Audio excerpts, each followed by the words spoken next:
I was sitting in the doctor's waiting room when my phone rang.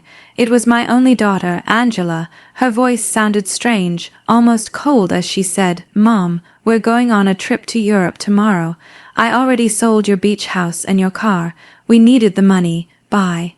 And she hung up just like that. 45 years raising her, sacrificing for her, and she discarded me like garbage. But I took a deep breath and smiled because there was something my dear daughter didn't know. My name is Antonia Brooks. I'm 71 years old, and until that moment I thought I knew my daughter. I had become a widow 6 months ago. My husband, Robert, had passed away from a heart attack while we were eating breakfast, just as we had done every morning for 45 years. That morning, he had served me coffee with cream and toast. As always, he had kissed my forehead and said, "Good morning, my love." Those were his last words. Since then, Angela had been more present in my life, or so I believed.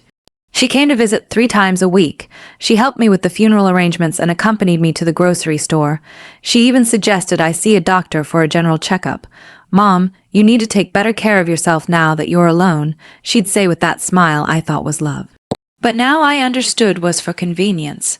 The beach house had been our sanctuary for years. Robert and I bought it when Angela was 15 with a lot of hard work and sacrifice. Every summer we'd go there building memories, celebrating birthdays and Christmases. Angela would bring her boyfriends and later her husband Edward. I would cook for everyone, clean and do the laundry. It was our family tradition. I never thought she'd see it as just money, and the car, that old Ford pickup truck, Robert cared for like his own child. He'd wash it every Sunday, change the oil religiously, and always park it in the same spot under the shade of the tree. Angela knew what that truck meant to me. It was the last thing I had left of him. His scent still lingered on the seats. When she hung up, I stayed there on that uncomfortable green plastic chair, surrounded by other sick people, and for the first time in months, I didn't cry. Something strange happened inside me. A calm I hadn't felt since Robert's death, because in that moment I remembered something I had completely forgotten. 3 days before he died, Robert had handed me a manila envelope. "Antonia, put this in the drawer of your dresser. If something happens to me, open it after a while, but only when you feel ready." I had put it away without much thought. After the funeral, with so much grief and so many arrangements, I simply forgot. But there it was, waiting for me at home. The nurse called me to go into the office. The doctor examined me and said I was in good health for my age, that I just needed to rest more and eat better. I nodded and smiled, but my mind was elsewhere. I was thinking about that envelope, about the coldness in Angela's voice, and how Edward was probably behind all of it. He had never liked me. He always saw me as a nuisance. I left the office and walked slowly to the bus stop. I no longer had a car, according to Angela, but as I waited, I couldn't help but smile. There was something poetic about all of this. My daughter thought she had left me with nothing. But what she didn't know was that Robert, my dear Robert, had always been a man who planned ahead. The bus arrived and I sat by the window. I watched the city go by. The houses, the stores, people rushing everywhere, all with their own tragedies, their own secrets. I had my own too, and I was about to discover them. When I got home, I went straight to my room.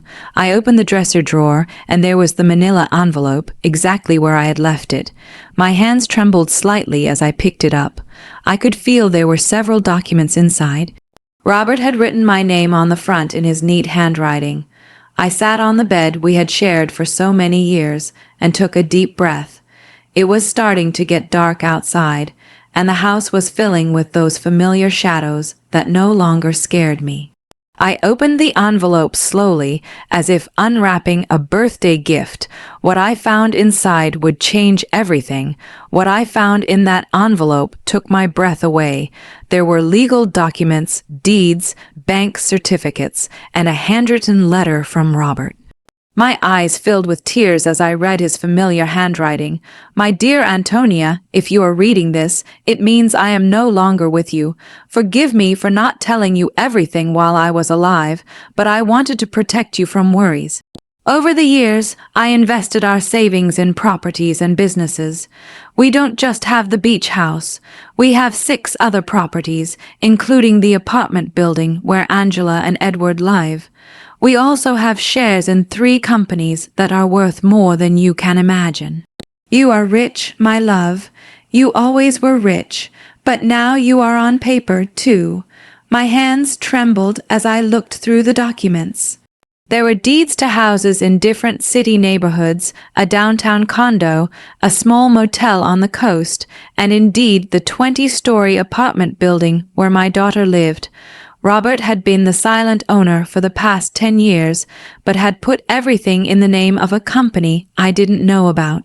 And according to the papers, I was the sole heiress of that company. There were also bank statements for accounts I never knew existed with numbers that seemed unreal.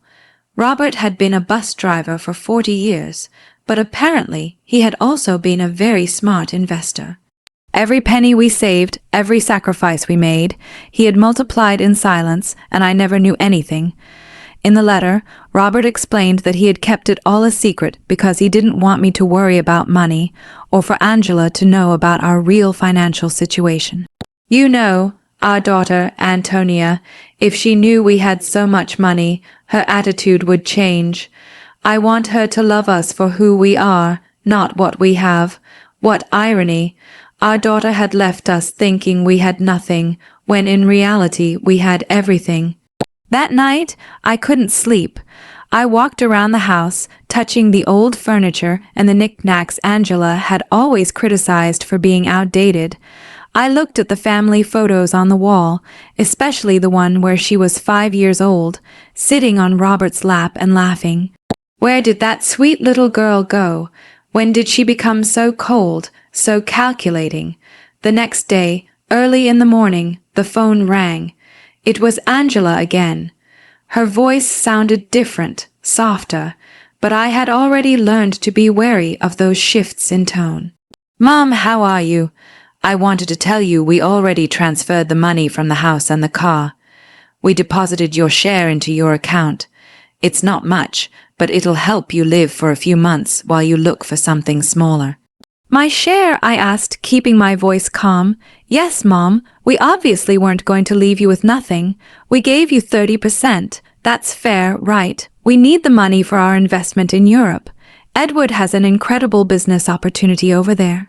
30% of my own things. How generous. I see, honey. And when do you leave? This afternoon. Our bags are already packed. We'll be gone for at least 6 months.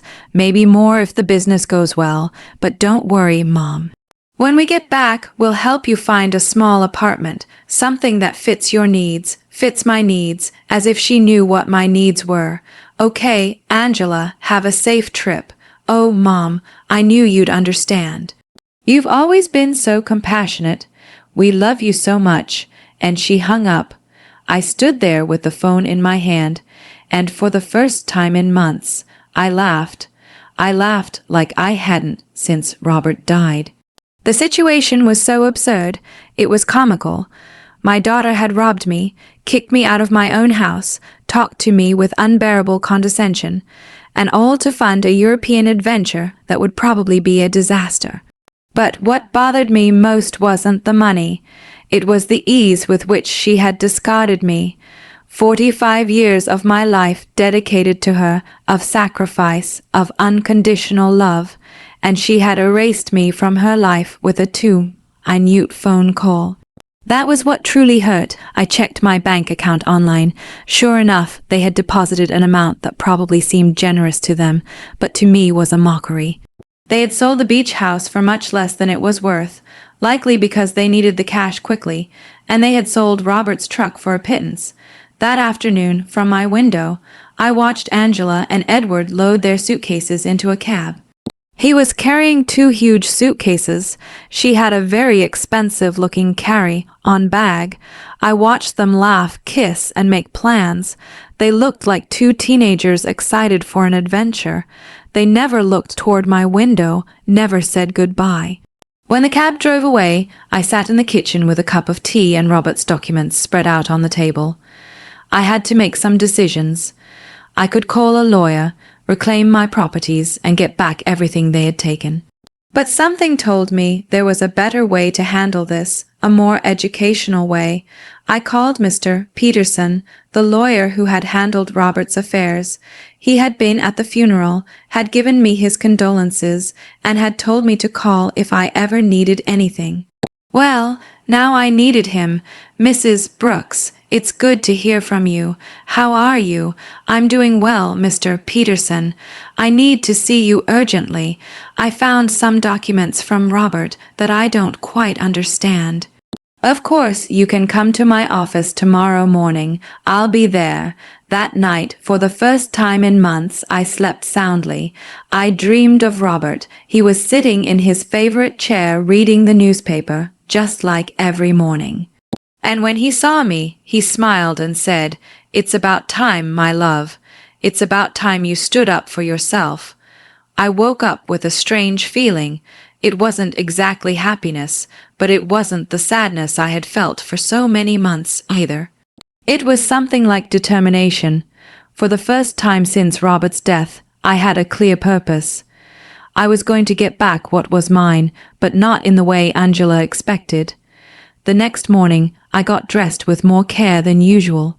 I put on my wine-colored dress, the one Robert always said made me look elegant. I fixed my hair and put on a little makeup, and when I looked in the mirror, I saw a woman I hadn't seen in a long time. I saw a strong woman. Mr. Peterson's office was downtown. It was an old but elegant building with marble floors and large windows. He greeted me with a warm smile, but when I showed him the documents, his expression changed completely. "Mrs. Brooks, this is much more than I imagined. Robert was a very smart man. Look, according to these papers, you are the owner of I know, Mr. Peterson. I've already reviewed them. What I need to know is what I can do legally." Mr. Peterson explained that everything was in order, that the documents were legitimate, and that I was the rightful owner of all those properties. He also confirmed something I had already suspected. The sale of the beach house was illegal because Angela had no right to sell it. "We can get the house back immediately, Mrs. Brooks, and we can also proceed with legal action against your daughter for fraud." "No, Mr. Peterson, I don't want to proceed with legal action. I want to do this another way. I want everything to remain a secret for now. Can you help me?" He looked at me with curiosity, but he nodded. "Of course, you are my client. What do you need? I need you to discreetly get the beach house back. Do what is necessary to nullify that fraudulent sale, and I need you to help me gain real control of all my properties, especially the building where my daughter lives. I understand. It will be a process that takes a few weeks, but it's completely feasible, perfect, and Mr. Peterson, I need no one to know I am behind all of this, at least for now." When I left his office, I felt as if I had woken up from a very long dream. I walked through the downtown streets watching the people, the buildings, the life that was going on as normal. But for me, everything had changed. I had a plan. The following weeks were the strangest of my life. Officially, I was a poor widow who had been abandoned by her daughter, but in secret, I was a rich woman silently orchestrating the recovery of my assets. Mr. Peterson worked efficiently, and every few days he would call me with updates on the progress of the legal proceedings. I decided to stay in my house for the time being. It was mine after all, although Angela probably expected me to move into a single room. Every morning I would wake up, have breakfast at the same table where Robert and I had shared so many years, and then go for a walk in the neighborhood. The neighbors would greet me with that mix of pity and curiosity they reserved for recent widows. "Aurora, my lifelong neighbor, came up to me one afternoon while I was watering the plants in the front. "Antonia, dear, is it true that Angela went to Europe and left you all alone?" "Yes, Aurora, she went with Edward. They have business plans over there. And how are you going to live, sweetie? We all know Robert didn't leave much money." "If you only knew," I thought. "Don't worry, Aurora, I'll be fine. Do you need anything? I can bring you some food, help you with groceries. You're very kind, but I'm fine, really." Aurora looked at me with that expression I knew well. It was the same look I had received after the funeral, compassion mixed with a little relief that it wasn't her tragedy. "Well, you know where to find me if you need anything." These conversations were constantly repeated.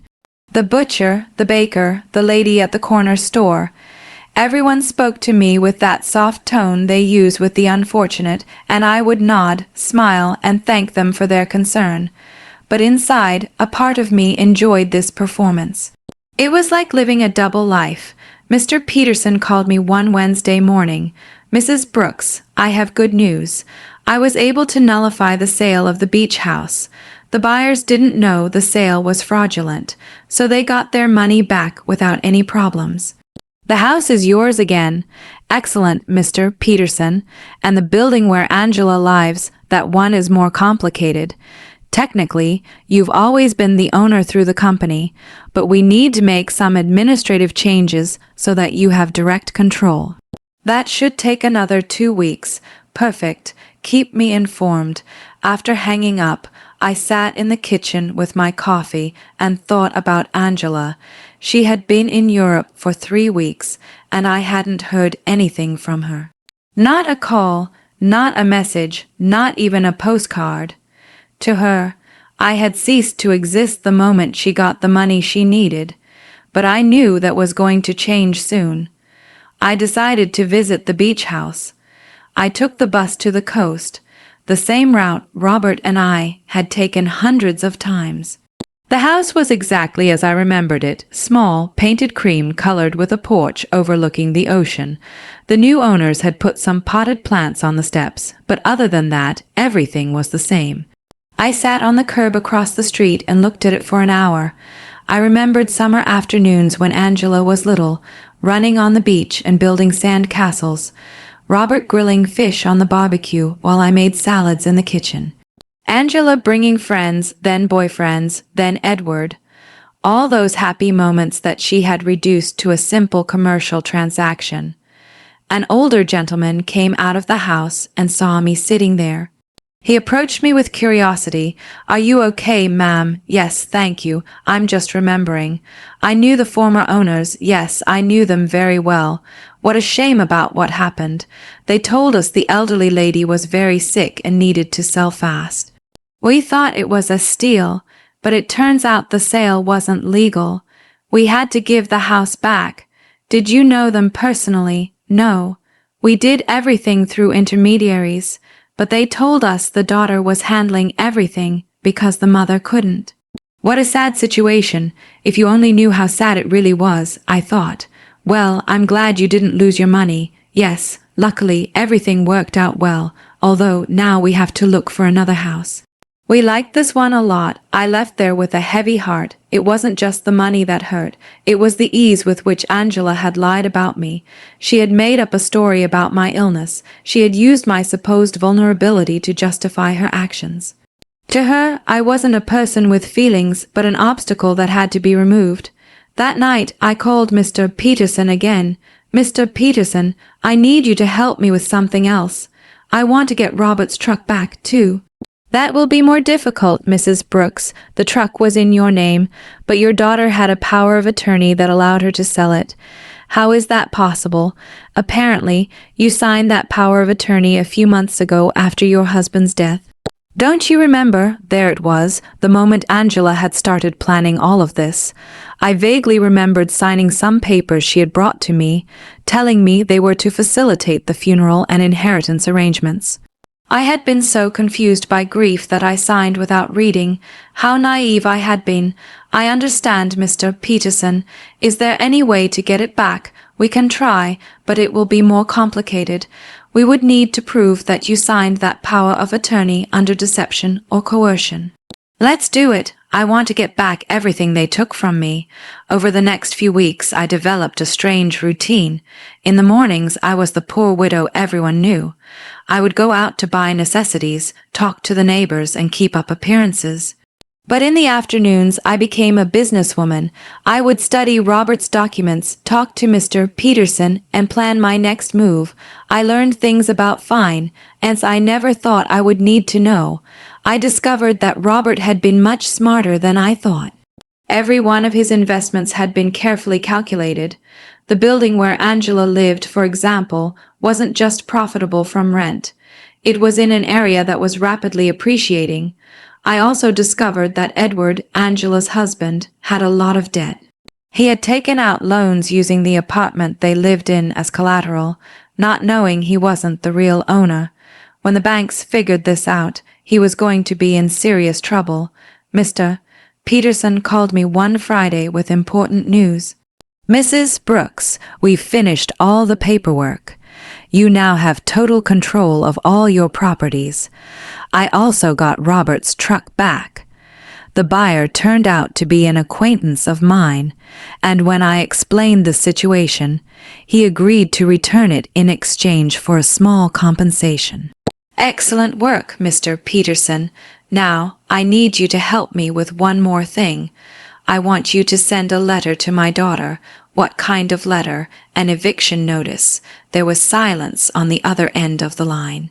"Mrs. Brooks, are you sure you want to do this? Completely sure. She decided I wasn't important in her life. Now she's going to find out how important I really am. I understand. Do you want me to send it to Europe?" "No, I want you to give it to her when she gets back. I have a feeling it's going to be very soon." I wasn't wrong. That same afternoon, Aurora came running to my house with fresh neighborhood news. "Antonia, did you know that Edward is in trouble with the bank?"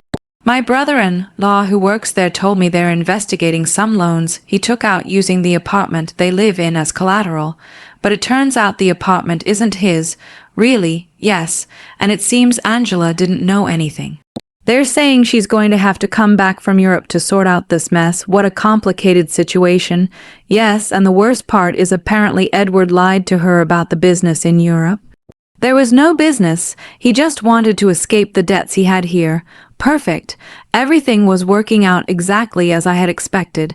Angela had trusted Edward, had sacrificed her relationship with me for him, and now she was discovering that he wasn't the man she thought he was.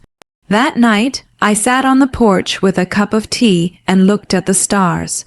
Robert used to say that the stars were the souls of people who had lived a full life watching over their families from the sky. If that was true, then he was up there, watching his plan unfold perfectly. "Thank you, my love," I said to the sky. "Thank you for taking care of me even after your death." The next day, Mr. Peterson called me early. "Mrs. Brooks, I have some news. Your daughter just arrived in the country. She's at the airport alone." "Alone?" "Yes. Apparently, Edward stayed in Europe. There are rumors they had a very big fight." "I see. Did you send the letter?" "I'm going to send it today. She should receive it tomorrow." I hung up the phone and stood there in the kitchen, feeling a mix of nervousness and anticipation. After so many weeks of silent planning, the moment for the first real move had finally arrived. Angela was about to discover that her mother was not the defenseless victim she believed. Angela arrived at her apartment on Tuesday night. I knew this because Aurora, who seemed to have informants throughout the neighborhood, came to tell me the next day, "Antonia, your daughter came back last night." I saw her go in with one suitcase, but she looked terrible, pale, with dark circles under her eyes, as if she had been crying the whole flight. Alone, completely alone. And something strange, Antonia, when the doorman asked her for the keys, she didn't have them. She had to ask the superintendent to let her in with the emergency copy. Interesting. Edward had the keys, which meant he had probably decided not to come back. Or maybe Angela had discovered something about him and had fled. In any case, my daughter was back, and very soon she would receive my little welcome gift. Mr. Peterson called me that same afternoon. Mrs. Brooks, the letter was delivered an hour ago. The doorman confirmed that your daughter received it in person. Perfect. How long did we give her? 30 days to vacate the apartment as per legal standards. But Mrs. Brooks, are you sure you want to do this? She is your daughter after all. Mr. Peterson, my daughter kicked me out of my own house with a 2-minute phone call. She sold my things without asking. She treated me like garbage. Now she's going to learn that actions have consequences. I understand. I just wanted to make sure you had considered all the implications. I have considered them, Mr. Peterson, all of them. That night, I couldn't sleep. I stayed awake imagining Angela's face when she read the letter. The initial confusion, then the disbelief, then the panic. She would probably think it was a mistake that someone was trying to scam her, but when she called to verify, she would discover that everything was completely legal. The next day, as if she had been waiting for my call, the phone rang at 8:00 in the morning. It was Angela, and her voice sounded desperate. Mom, I need to talk to you urgently. Good morning, honey. How was Europe? Mom, I don't have time for that right now. I received a very strange letter yesterday. It says I have to vacate my apartment in 30 days. It must be a mistake, right? Do you know anything about this? An eviction notice. How strange. From whom? From a company I've never heard of. It's called, wait, let me find the letter. Robert Investments, Inc. Do you know this company? Robert had used his own name for the company. How poetic. No, honey, I've never heard that name. Are you sure the letter is legitimate? That's what I want to find out. Mom, I need you to help me. I don't know what to do. Edward left me in Europe. He ran off with another woman, and now I come back to this. I don't understand what's happening. There was the confirmation. Edward had abandoned her, probably when the money ran out or when he realized that the legal problems at home were more serious than he thought. Poor Angela, she had sacrificed her family for a worthless man. I'm so sorry, honey. Where are you now? I'm in the apartment, but I don't know for how long. Mom, can I come see you? I need to talk to someone. I don't have anyone else. The irony was perfect. Now that she was left without the man for whom she had abandoned me, she remembered she had a mother. Of course, honey. Come over whenever you want. I'm on my way. I hung up the phone and looked at myself in the mirror. I had to be perfect for this performance. I put on my most conservative gray dress, tied my hair in a simple bun, and practiced my expression of a worried but resigned mother. When Angela arrived, she would see exactly what she expected to see, a poor, vulnerable widow who had been abandoned by her own daughter. Angela arrived an hour later. When I opened the door, I was surprised at how bad she looked. She had lost weight, had deep circles under her eyes, and her expensive clothes looked wrinkled and unkempt. Her eyes were red from crying. Mom, she said, and for a moment I thought she was going to hug me, but she stopped as if she suddenly remembered how things had ended between us. Come in, honey. Do you want some coffee? Yes, please. We sat in the kitchen at the same table where I had read Robert's documents weeks ago. Angela looked small in that chair, lost, just like when she was a child, and came to tell me about her school problems. Mom, I'm so sorry for the way I left. I know I didn't treat you well. It's in the past, honey. No, it's not. I treated you badly. I said horrible things, and now her voice broke. Now I have no one. What happened with Edward? He left with a 25-year-old hotel waitress in Paris. It turns out there was never any business in Europe. It was all a lie. He just wanted to escape the debts he had here and use the money from the sale of your house to fund his adventure. All the debts. Yes, Mom, so many debts. It seems he had been taking out loans for years, using the apartment we lived in as collateral. But now I find out he wasn't the owner of the apartment. How is that possible? Here was my opportunity. I don't know, honey. Property matters are very complicated. The problem is that now the banks are coming after me for his debts. They say since we were married, I'm also responsible.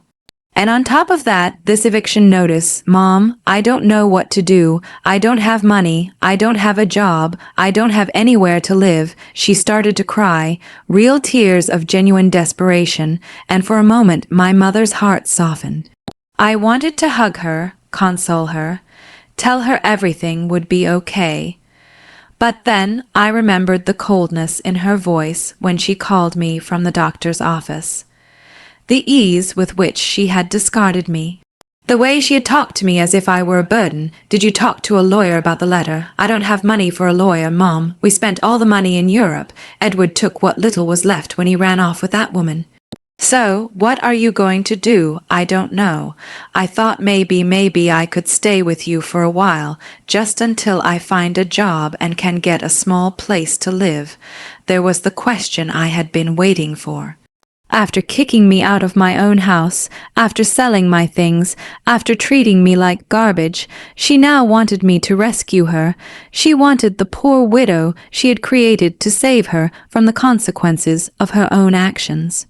Of course, honey, this will always be your home. Angela looked at me with surprise, as if she hadn't expected it to be so easy. Really, Mom, after everything that happened, you are my daughter, Angela. That will never change. She got up, and this time she hugged me. It was a desperate hug from someone drowning and clinging to the only thing they can find. I hugged her back, too, but not with the unconditional love from before. Now there was calculation in my embrace, strategy. Thank you, Mom. I promise I'll find a job soon. I won't be a burden. Don't worry about that now. Rest, recover, and then we'll see what your options are. Angela left that afternoon to get some things from her apartment. I stayed in the kitchen, thinking about how easy it had been. She had come to me exactly as I had planned, broken, desperate, with no options, and best of all, she suspected nothing. To her, I was still the poor abandoned mother who needed her compassion.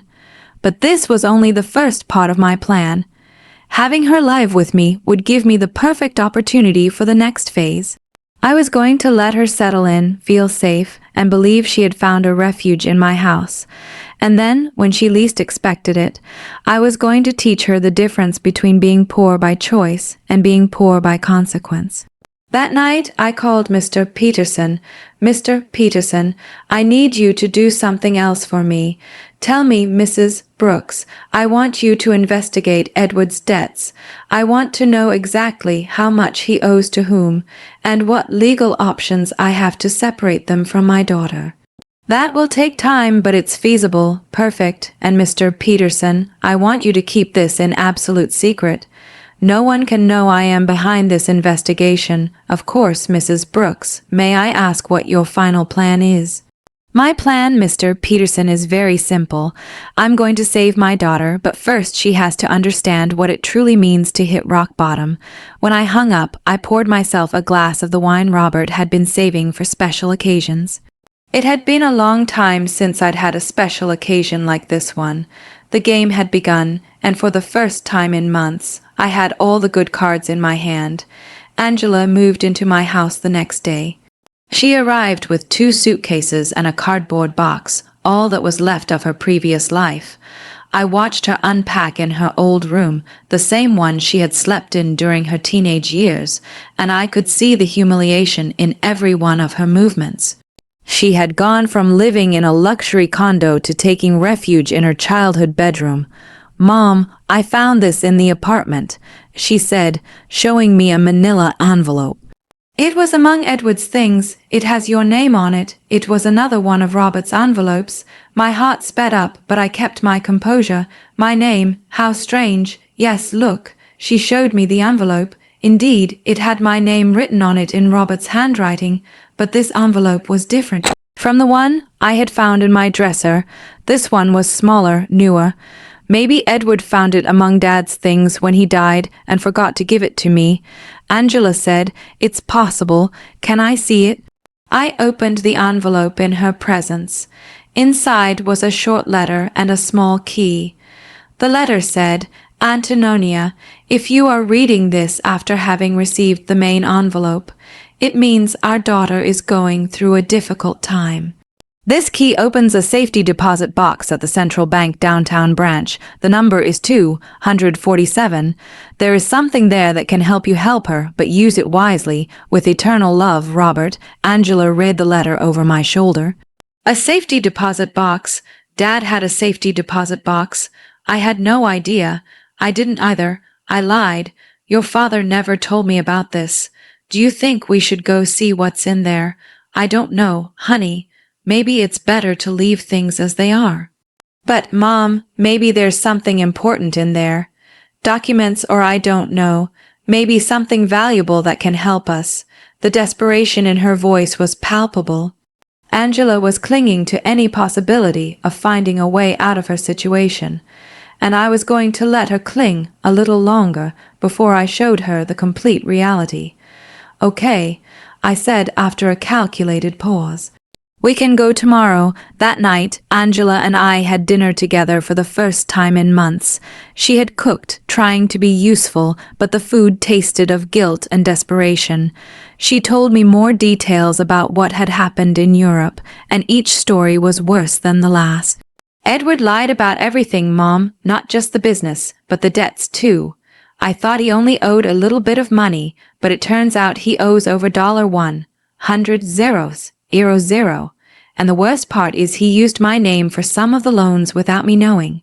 How is that possible? He forged my signature. When I married him, I gave him some documents to handle the banking for our joint account. I never thought he'd use them for this. Do you have any way to prove you didn't know? I don't know. It's all so complicated.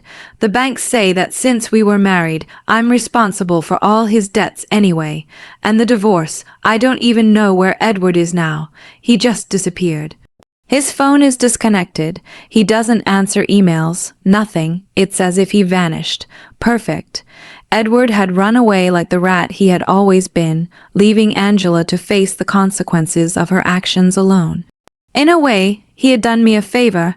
Now, my daughter was experiencing exactly what I had felt when he abandoned me. Betrayal by someone she had completely trusted. I'm so sorry, honey. I didn't know things were so bad. I didn't either, Mom. I thought Edward loved me, that we were going to build something together, but it turns out I was just an easy way for him to get money and documents. Angela started to cry again. How could I have been so stupid? How did I not realize who he really was? It was tempting to tell her that I had seen the signs from the beginning, that I had tried to warn her that Edward never seemed trustworthy, but that would have broken my facade as a compassionate and vulnerable mother. Love can be blinding sometimes, honey. Don't blame yourself. But Mom, I didn't just ruin my life. I ruined yours too. I treated you horribly. I took your house, your truck, your things, and all to give to a man who abandoned me at the first opportunity. Now we're two poor women trying to survive because of me. It's in the past, Angela. We'll be okay. No, it's not. Now we're both in trouble because of my mistakes. You lost everything Dad left you, and I lost my marriage and my future. We're two poor women trying to survive.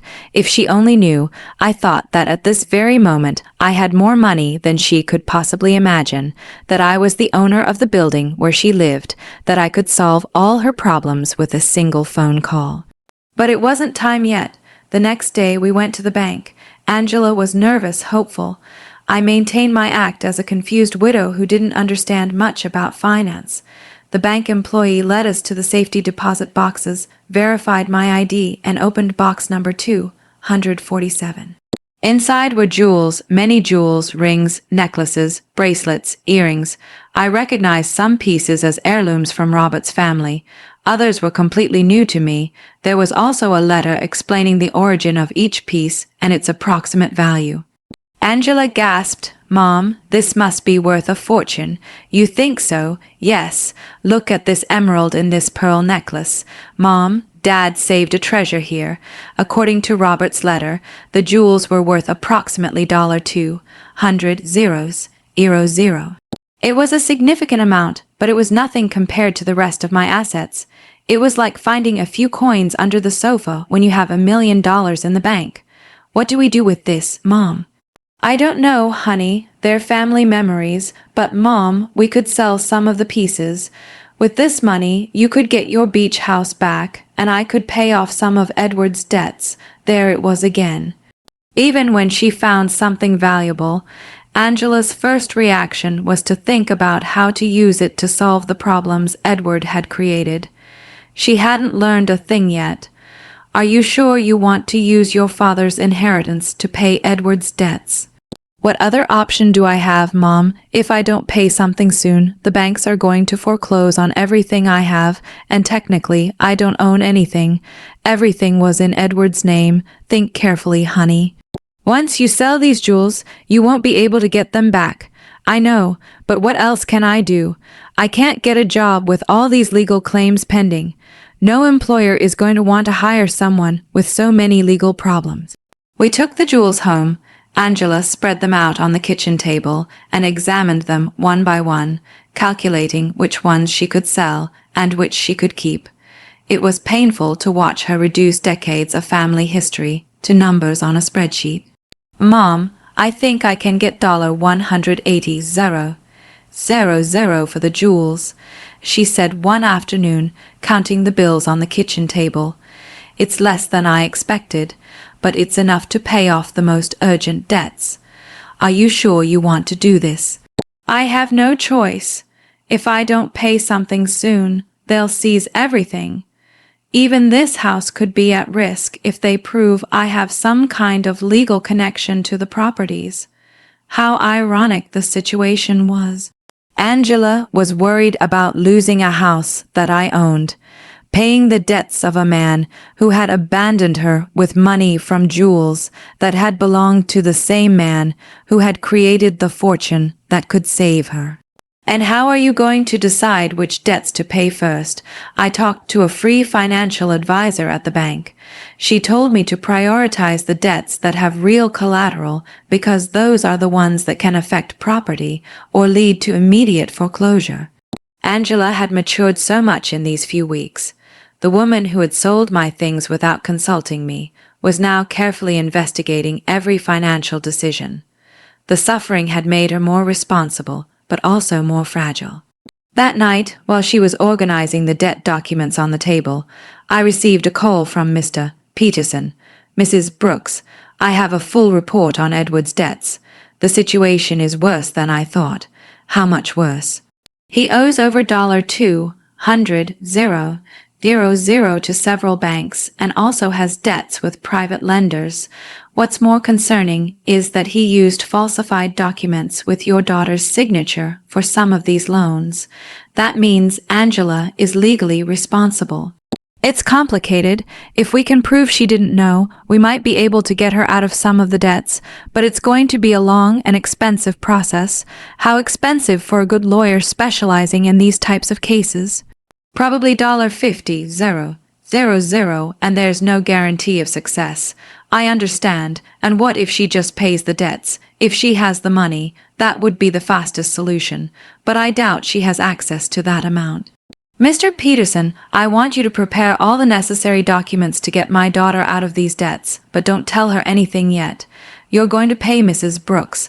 I'm going to do whatever is necessary to protect my daughter, but this has to be handled in a very specific way. When I hung up, I found Angela in the living room looking at the jewels with a sad expression. She looked lost, like a child who had broken her favorite toy and didn't know how to fix it. What are you thinking about, honey? About Dad, about how disappointed he would be in me if he could see what I did with my life. Your father loved you very much, Angela. He would understand. No, Mom. He taught me to be responsible, to value family, not to be selfish. And I did the exact opposite. I abandoned my mother for a man who turned out to be a liar. I sold my family's memories for money. I ruined everything he built. For the first time since she had returned, I heard a genuine regret in her voice.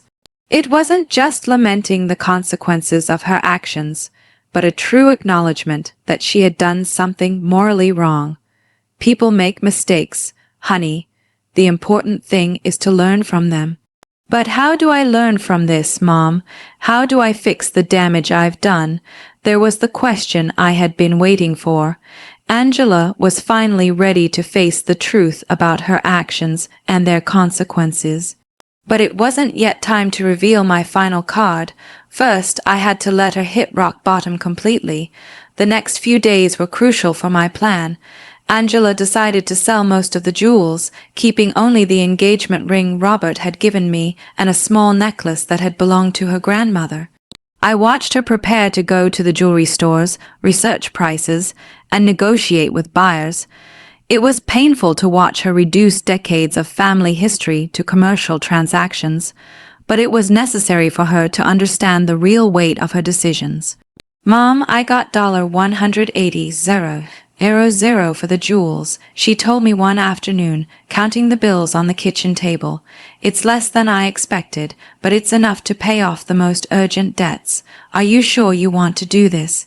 "I have no choice. If I don't pay something soon, they'll foreclose on everything. Even this house could be at risk if they prove I have some kind of legal connection to the properties." How ironic the situation was. Angela was worried about losing a house that I owned, paying the debts of a man who had abandoned her with money from jewels that had belonged to the same man who had created the fortune that could save her. "And how are you going to decide which debts to pay first?" I talked to a free financial advisor at the bank. She told me to prioritize the debts that have real collateral because those are the ones that can affect property or lead to immediate foreclosure. Angela had matured so much in these few weeks. The woman who had sold my things without consulting me was now carefully investigating every financial decision. The suffering had made her more responsible, but also more fragile. That night, while she was organizing the debt documents on the table, I received a call from Mr. Peterson. "Mrs. Brooks, I have important news. We managed to locate Edward. Where is he? In Paris, just as your daughter suspected." But here's the interesting part. He's trying to get French residency through a fake marriage with that young woman your daughter mentioned. A fake marriage, yes. Apparently, the girl needs papers and he needs a way to stay in Europe without being deported. But the most important thing is that we found evidence that he deliberately falsified your daughter's documents with the intention of fleeing the country. That means Angela can get out of the debts. With this evidence, yes, we can prove fraud and coercion. Your daughter won't have to pay anything for what Edward did behind her back. It was perfect. I had a way to save Angela from all her debts legally without her suspecting that I had the money to do it. Mr. Peterson, I want you to start the legal process immediately. Don't tell my daughter anything yet. I want the process to be completely finished before I tell her. I don't want to give her false hope. Understood. This will take about 3 weeks, maybe a month. Perfect. When I hung up, Angela looked at me with curiosity. "Who was that, Mom?" "A lady who was asking about Mrs. Davis, our neighbor on the corner." She had the wrong number. Lying had become easy. Every day that passed, I felt more comfortable with this double life I was leading. On one hand, I was the poor, abandoned mother Angela believed me to be. On the other, I was a wealthy woman, silently orchestrating my daughter's salvation and education. Over the next 2 weeks, I watched Angela struggle with decisions she never had to make: how to stretch money for food, how to negotiate with creditors, how to look for a job when your credit history is ruined. It was a cruel but necessary education. "Mom, I went to 3 job interviews today," she told me one evening, coming home with swollen feet and a tired face. 2 of them told me they can't hire me because of the pending legal problems. The third one offered me a part-time job cleaning offices at night. "Are you going to take it?" "I have no choice.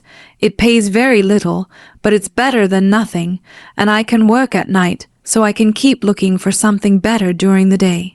Seeing my daughter, who had lived a comfortable life for over 40 years, preparing to clean offices at night, broke my heart, but it also filled me with pride. She was finally facing reality without expecting someone else to solve her problems. "Are you sure you can handle so much physical work? I'll have to learn. I can't keep being a burden to you, Mom. It's bad enough that you're letting me live here for free. This is your home, Angela." "No, Mom." This is your home, and I'm here because of your generosity, but I'm not going to take advantage of it forever. One night, while Angela was on her first cleaning shift, Aurora came to visit. She sat in the kitchen with me, drinking tea and looking at the family photos on the walls. Antonia, I have to ask you something. Did you know Angela was going to come back in these conditions? What do you mean? Well, when she left, she seemed so sure of herself, so arrogant. She talked about the great life she was going to have in Europe, about how successful Edward was. And now she's back, completely broken, working a cleaning job, living with you again.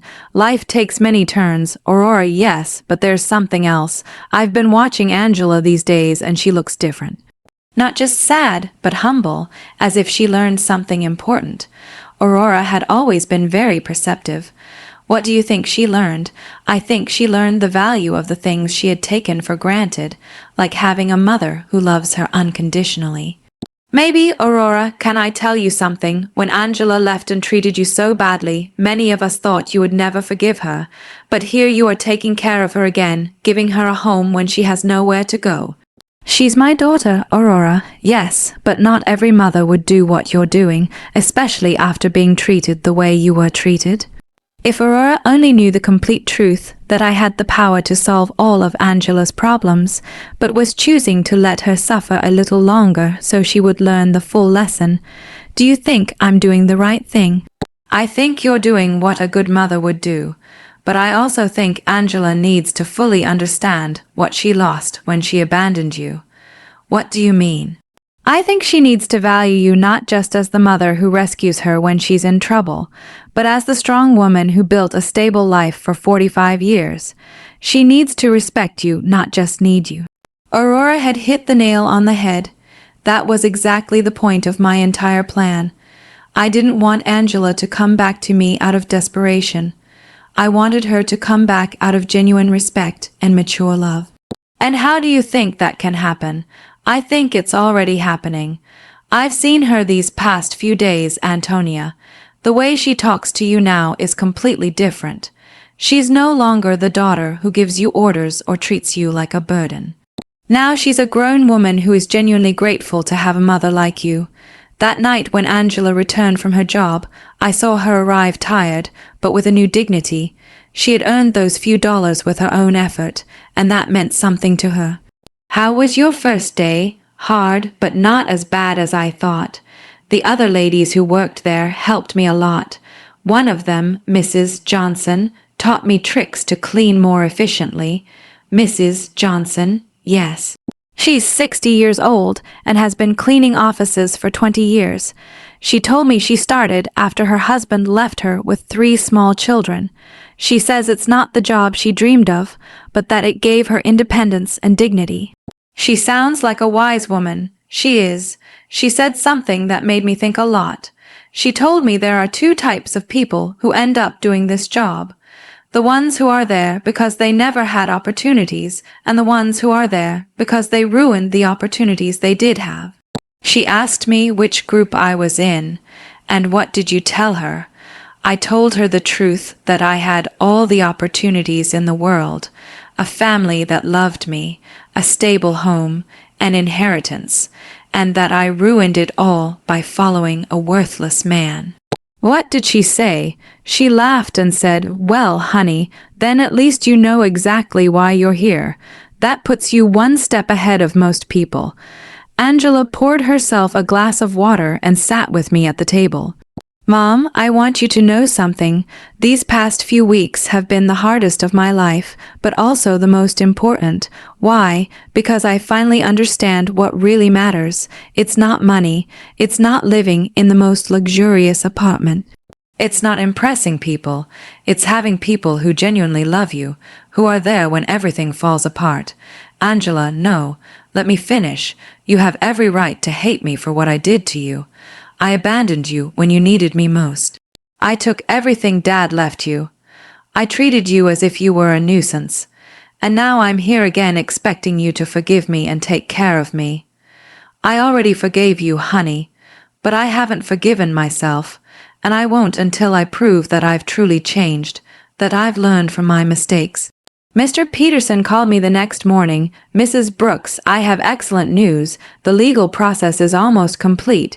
We can get your daughter out of all of Edward's debts. It was time. After weeks of watching Angela struggle, work, and reflect on her mistakes, the moment had finally arrived to show her that she had never been alone, that she had always had someone quietly watching over her. Mr. Peterson, I want you to organize a meeting. It's time for my daughter to know the whole truth. Mr. Peterson arranged the meeting for Friday morning at his office. I told Angela that I had made an appointment with a lawyer who could help her with her legal problems, but I didn't explain the details. She agreed to come, although she was nervous about the cost of the consultation. Mom, I don't have money to pay a lawyer. I barely have enough to cover basic expenses. Don't worry about that now, honey. Let's just hear what he has to say. We arrived at Mr. Peterson's office on time. Angela had dressed in her best clothes, which now looked a little big on her thinner body. She was nervous, wringing her hands, expecting another piece of bad news on her endless list of problems. Mr. Peterson greeted us with his usual professional smile. Mrs. Brooks, Miss Brooks, thank you for coming. Thank you for seeing us, Angela replied, although I should warn you that my financial situation is very complicated and I probably can't afford high fees.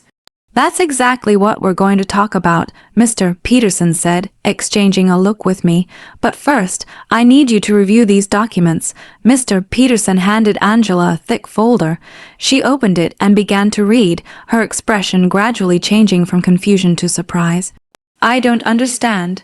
These documents say that Edward forged my signature, that there is evidence of fraud, that I am not responsible for the debts. That's right. We have been investigating your case for the past few weeks. We found enough evidence to prove that you were a victim of identity fraud, but how is that possible? Who paid for this investigation? I don't have money for this. Mr. Peterson looked at me. It was my moment. Angela, there's something I need to tell you. What, Mom? I took a deep breath. After weeks of acting, I was finally going to reveal the truth. Your father left me more than you knew. Much more. What do you mean, Mr. Peterson? Show her the other documents. Mr. Peterson took out a second folder and handed it to Angela. This time, the documents were the property deeds, the bank statements, the investment certificates, the entire fortune Robert had built in secret. Angela read in silence for several minutes. Her face went through a complete range of emotions: confusion, disbelief, shock, and finally comprehension. Mom, this says you are the owner of the building where I lived. Yes, and that you have other properties, bank accounts, investments. Yes, this means that when I sold the beach house, it was my house and the sale was fraudulent. I already got it back. Angela stared at the papers, trying to process the information. How long have you known this? Since the day you called me from the doctor's office. You knew all this when I came back from Europe asking for help. Yes, you knew you could solve all my problems when you saw me crying every night. Yes, there was a long, tense silence. Angela closed the folders and looked directly into my eyes. Why, Mom, why did you let me suffer when you could have helped me? This was the question I had been waiting for weeks. Because you needed to learn something you couldn't learn any other way. What? You needed to learn the value of the things you had lost, the value of family, of respect, of responsibility. When you abandoned me, it wasn't just money you took from me. It was dignity, it was love, it was trust. Angela started to cry, but they weren't tears of self-pity like the ones she had shed during these weeks. They were tears of deep understanding. I abandoned you when you needed me most. Yes, I treated you like garbage, yes, and you saved me anyway, yes, but not in the way you expected. I didn't save you by giving you money so you could keep making the same mistakes. I saved you by letting you hit rock bottom so you could learn to save yourself. Mr. Peterson discreetly intervened.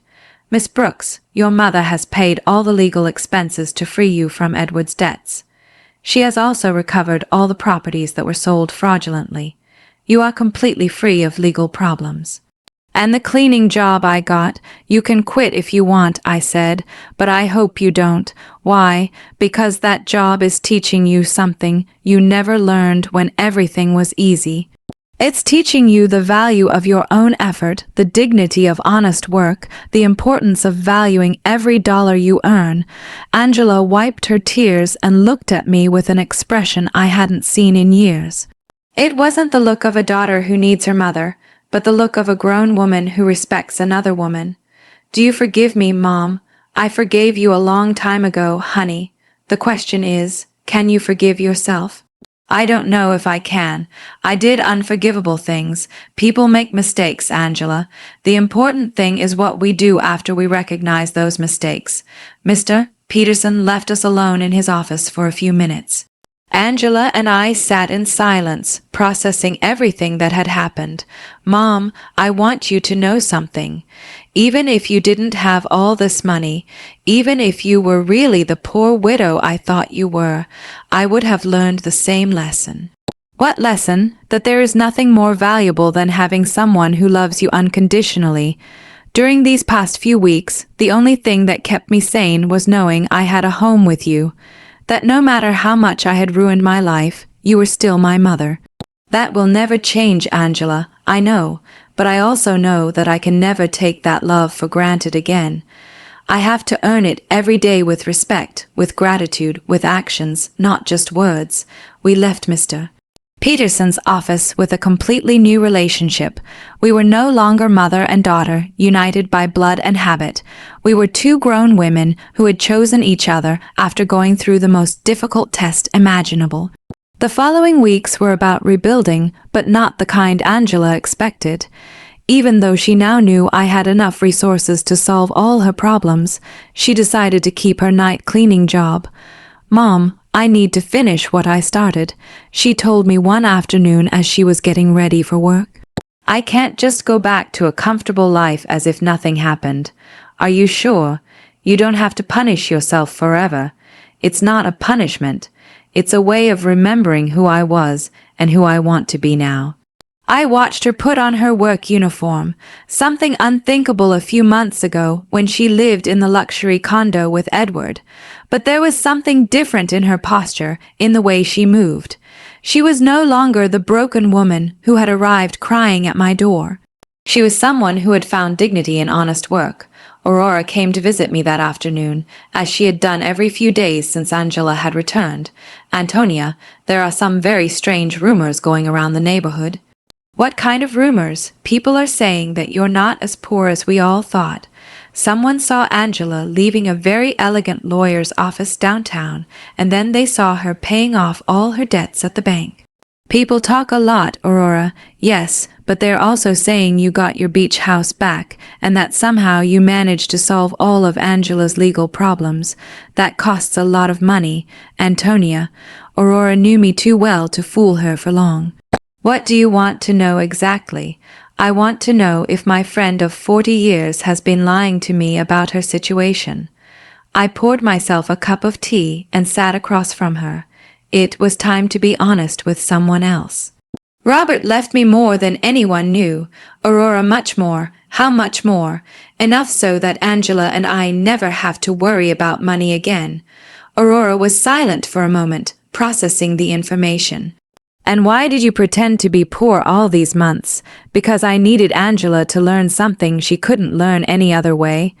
I told her the whole story. Angela's cruel phone call, my plan of silent revenge, the weeks of watching her hit rock bottom, and finally the revelation in Mr. Peterson's office. Antonia, that is brilliant and terrible at the same time. Terrible, yes, because you let your own daughter suffer when you could have helped her immediately, but also brilliant because I understand why you did it. You do, yes. Angela needed to learn the value of the thing she had lost. If you had simply given her money to solve her problems, she would have learned that there's always someone who will rescue her from the consequences of her bad decisions. Exactly, but Antonia, didn't it hurt you to see her suffer? Every day, every night, I saw her crying. Every morning, I saw her get up to go to work, tired and defeated. But I knew that if I rescued her too soon, she wouldn't have learned the full lesson. And do you think she learned it? Look for yourself.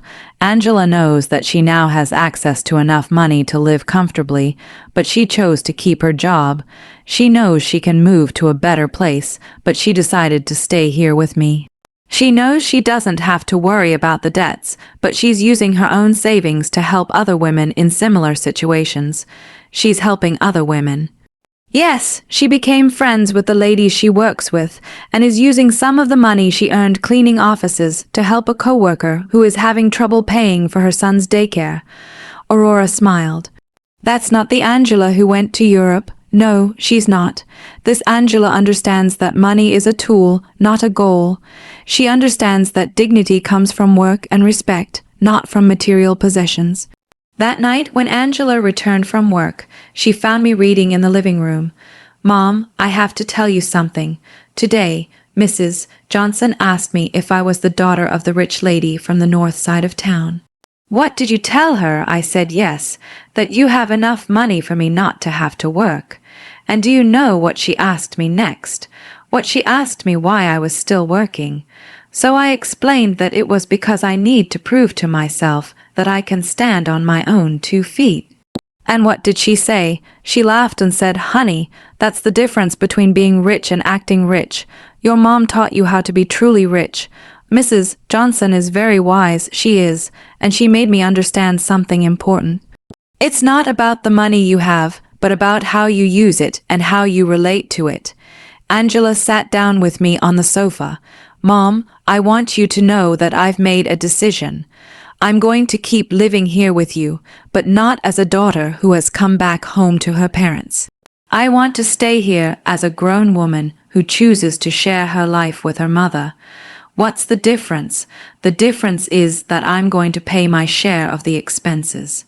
I'm going to contribute to the upkeep of the house, and I'm going to treat this relationship as a partnership between 2 independent women who love and respect each other. Angela, you don't need to. Yes, I do. Mom, I need our relationship to be different from what it was before. Before I was a daughter who took her mother's love and care for granted. Now I want to be a grown woman who values and takes care of the most important relationship in her life. And your job, I'm going to keep working, but not necessarily cleaning offices forever. I want to go back to school. I want to prepare myself to do something more meaningful with my life, but I want to do it step by step, earning every opportunity. Do you have any idea what you want to study? Yes, I want to study social work. These past few weeks have taught me how many people are going through difficult situations without having anyone to support them. I want to use the resources we have to help other women who are going through what I went through. It was perfect. Angela had not only learned to value what she had, but she had found a way to use her experience for something constructive. And what about Edward? Mr. Peterson told me he was arrested in France for the fraudulent marriage. He's going to be deported soon, but honestly, Mom, I don't care anymore. That part of my life is over. You don't feel any resentment? No. Edward did me a favor without even knowing it. If he hadn't abandoned and betrayed me, I never would have hit rock bottom. And if I had never hit rock bottom, I never would have learned to truly value what I have. That night, for the first time in months, I went to bed completely at peace. My plan had worked perfectly. Angela had not only learned the lessons she needed to learn, but she had emerged from the experience as a stronger, wiser, and more compassionate person. Robert would have been so proud. 6 months later, our life had found a new balance that neither of us could have imagined before. Angela finished her social work studies with excellent grades, and I decided to use some of my resources to establish a foundation to help women in situations of domestic violence and financial abandonment. Mom, the letter from the university arrived, Angela said one morning, coming into the kitchen with an envelope in her hands. I was accepted into the master's program. I start next semester. But Mom, I want you to know I'm going to pay for it with my own savings. I've been saving money from my job at the city. The salary isn't high, but she had learned to live with the essentials and to value every dollar she earned. Are you sure? We can easily afford the master's program. I know, but I need to do it on my own. It's part of who I am now. Aurora came to visit that afternoon, as she had done every Friday for the past few months. She had become a confidant to both of us, watching our transformation with fascination. Antonia, I have to confess something, she said, pouring herself a second cup of tea. At first, I thought you were very cruel to Angela, and what do you think now? Now I think you were the wisest mother I've ever known. Look at your daughter, really, look at her. It was true. The Angela who was in the living room studying for her exams was completely different from the one who had left for Europe months ago. This Angela had a serenity that came from within, a confidence that was based on her own achievements, not on material possessions. Did you know I saw Angela at the grocery store yesterday, buying vegetables for a family she's helping through her job? She hadn't told me, and when I asked her why she was using her own money instead of the government budget, she told me that some things can't be measured in official budgets. That night, Angela and I had dinner on the porch, something that had become a tradition. It was our time to talk about the day, plan for the future, and simply enjoy each other's company. Mom, I received a very strange letter today, she said, cutting her salad. From whom? From Edward. My muscles tensed. Edward, he wrote to you. From where? From prison in France. Apparently, he was sentenced to 2 years for marriage fraud. In the letter, he says he regrets everything he did and wants to ask for my forgiveness. And how do you feel about it? Honestly, I don't feel anything.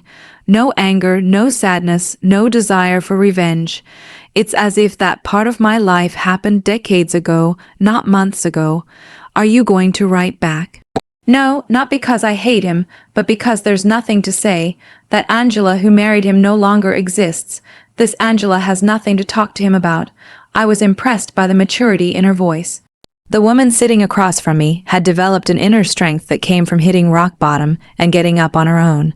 Do you know what this whole experience taught me, Mom? What? That true love isn't the one that tells you what you want to hear. True love is the one that teaches you what you need to learn, even when it hurts. It's a difficult lesson to learn, but it's a necessary one. Edward told me what I wanted to hear. He made me feel special. He convinced me that I deserved a life of luxury without effort. You taught me that true wealth comes from hard work, respect, and genuine relationships. That night, after Angela